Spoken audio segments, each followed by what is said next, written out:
Pinjol digugat mitranya sendiri gitu loh ya. Ini Bank Mandiri teman-teman semuanya, yang mana mungkin ketidakpuasan tadi digugat tentang 730 miliar. Ya, gugat menggugat terjadi antara si pinjol dengan mitra-mitra mereka yang lain gitu loh. Bukan dengan si debeturnya, bukan para nasabah-nasabah yang menunggak, tidak, tapi ini terjadi antara si pinjol dengan mitra mereka sendiri, yaitu Bank Mandiri itu memproses salah satu pinjol legal ke jalur hukum ya, karena bukan Anda aja ternyata yang gagal bayar ya teman-teman ya. Di sini mereka juga banyak loh yang gagal bayar, mereka tidak membayar pada lender mereka masing-masing. Ya akhirnya ya seperti ini gitu loh. Ya enggak sih? Ini yang mau kita bahas hari ini buat teman-teman semuanya. Yang galbay, tolong dibantu di-share juga video ini supaya makin viral lagi, makin banyak lagi orang yang tahu ternyata bukan Anda aja gitu loh. Ternyata pinjol-pinjol pun juga melakukan hal yang sama gitu loh. Banyak tipu-tipu muslihat yang terjadi terhadap mereka dengan para lender mereka ya. Tapi sebelumnya seperti biasa, yang belum mensupport channel ini boleh disupport dulu, boleh didukung dulu. Mudah-mudahan channel ini makin berkembang dan saya makin semangat. Silakan. Pinjol digugat mitranya sendiri gitu loh ya. Ini Bank Mandiri teman-teman semuanya, yang mana mungkin ketidakpuasan tadi digugat tentang 730 miliar gitu loh. Ini yang mau saya bahas buat teman-teman semuanya, biar teman-teman semuanya paham juga dan dibantu juga ya, di like juga ya yang baru bergabung dengan channel ini. Kita bacakan dulu beritanya. Bank Mandiri BMRI gugat pinjol Krode sebesar 730 miliar. Ada apa gitu loh ya. Ada apa kira-kira ya teman-teman semuanya ya. Yuk kita lihat dulu ya di sini ya. Bisnis.com Jakarta, salah satu bank milik negara PT Bank Mandiri Persero, menggugat perusahaan P2P Lending atau pinjaman online atau pinjol PT Krode Membangun Bangsa senilai 730,31 miliar. Sebagai informasi, Krode merupakan salah satu penyelenggara P2P Lending yang telah dicabut izin usahanya oleh Otoritas Jasa Keuangan OJK pada 6 November 2025. Berarti sudah real dan sudah resmi, pinjol hanya tersisa dari 96 menjadi 95. Kita masih menunggu lagi satu pinjol lagi seperti apa ini tentang Dana Syariah Indonesia. Ya seperti apa nanti ya kan. Apakah sudah bisa dilakukan dengan hal yang sama atau gimana gitu ya. Kita lanjutkan lagi teman-teman. Gugatan itu diketahui dari Sistem Informasi Penelusuran Perkara SIPP Pengadilan Negeri Jakarta Selatan. Gugatan tersebut didaftarkan pada Kamis 13 November 2025. Dengan klasifikasi perkara perbuatan melawan hukum dengan nomor perkara 1248-G-G-2025-PN Jakarta Selatan ya.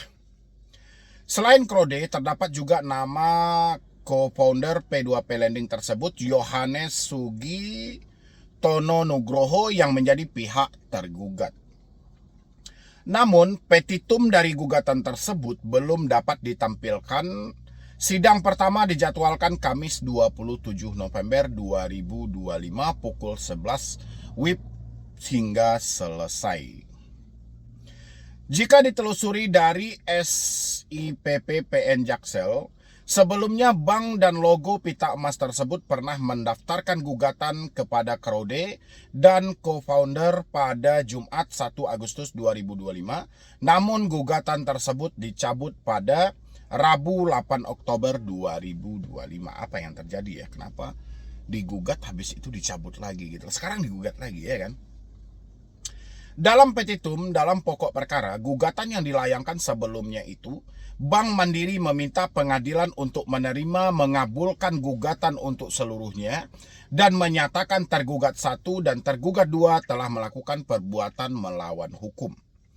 Lalu menyatakan menurut hukum para tergugat telah melakukan perbuatan hukum yang merugikan penggugat senilai 739,43 miliar hingga posisi 8 Juli 2025. Adapun bisnis telah mencoba menghubungi pihak Bank Mandiri terkait dengan gugatan tersebut, namun hingga berita ini ditulis belum ada pernyataan resmi dari BMRI. Pencabutan izin usaha Krode. Otoritas Jasa Keuangan OJK sebelumnya telah mencabut izin usaha PT Krode Membangun Bangsa pada 6 November 2025. Informasi ini disampaikan oleh Kepala Eksekutif Pengawasan Lembaga Pembiayaan Perusahaan Modal Ventura, Lembaga Keuangan Mikro, Lembaga Jasa Keuangan lainnya OJK Agusman dalam konferensi pers daring RDKB OJK Oktober 2025. OJK mencabut izin PT Krode Membangun Bangsa atau CMB dikarenakan PT CMB dinyatakan dalam status pengawasan khusus dan tidak dapat melakukan penyehatan terhadap kondisi perusahaan, ungkapnya Jumat 7 November 2025. Agusman menjelaskan, Krode tidak bisa memenuhi kewajiban pemenuhan ekuitas minimum dan aspek lainnya dalam kurung waktu tertentu sesuai dengan ketentuan. Ini hanya sebatas modal, teman-teman, gitu loh. Karena dia kekurangan modal, akhirnya dia dicabut. Dia nggak bisa memenuhi ekuitas, gitu loh ya. Selanjutnya, PT CMB dinyatakan sebagai penyelenggara yang tidak dapat disehatkan dan dicabut izin usahanya bebernya. Lebih lanjut, dia menegaskan pengenaan sanksi tegas kepada lembaga jasa keuangan di bidang ini dilakukan untuk mengupayakan penguatan pengawasan dan perlindungan konsumen sekaligus memperkuat tata kelola manajemen risiko dan konsolidasi di industri. Agusman berujar OJK sudah terus mendorong upaya penyelesaian permasalahan di Krode. Katanya penyelesaian ini dilakukan secara transparan dan tanggung jawab, termasuk melalui penagihan langsung dan proses litigasi sesuai ketentuan perundang-undangan yang berlaku.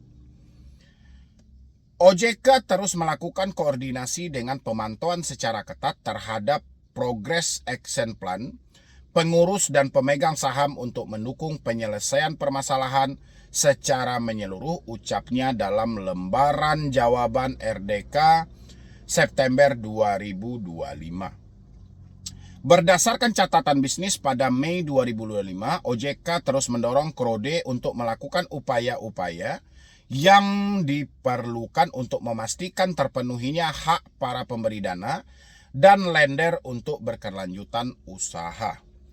OJK pun mewajibkan Krode untuk melakukan 8 hal setelah pencabutan izin usaha, berikut daftarnya.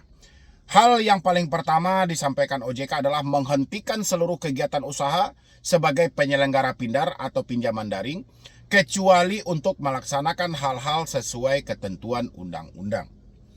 2. Melarang pemegang saham, pengurus, pegawai, dan ataupun pihak terelasi Krode untuk mengalihkan, menjaminkan, menganggunkan, menggunakan, atau mengaburkan pencatatan kekayaan atau melakukan tindakan lain yang dapat mengurangi atau menurunkan nilai aset kekayaan perusahaan kecuali karena dan hal-hal yang berkaitan dengan pemenuhan kewajiban terhadap ketentuan perundang-undangan.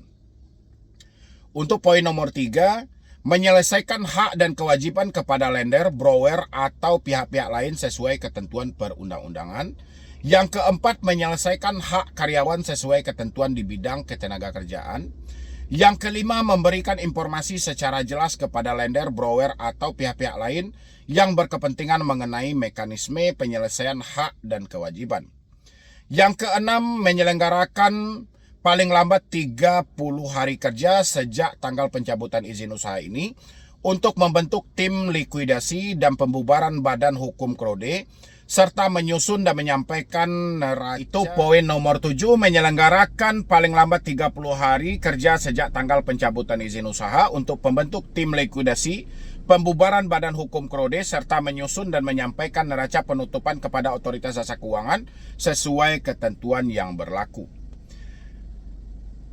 menunjuk penanggung jawab dan pegawai yang bertugas sebagai gugus tugas dan pusat layanan untuk melayani kepentingan debitur dan masyarakat sampai dengan terbentuknya tim likuidasi. Menunjuk penanggung jawab dan pegawai yang bertugas sebagai gugus tugas di pusat layanan untuk melayani kepentingan debitur dan masyarakat sampai dengan terbentuknya tim likuidasi dan harus dilaporkan kepada Otoritas Jasa Keuangan paling lama 5 hari kerja sejak pemberitahuan pencabutan izin usaha dari Otoritas Jasa Keuangan. Terkait hal ini, debitur atau masyarakat, kreditur atau pihak lain dapat menghubungi Krode pada nomor telepon 021 5085 8708 atau HP 0812 8126 7233. Email legal@krode.co dan alamat Jalan Tebet Raya nomor 34 Blok A, Persil nomor 4, Kelurahan Tebet Timur, Kecamatan Tebet, Kota Administrasi Jakarta Selatan, Provinsi DKI Jakarta, Indonesia.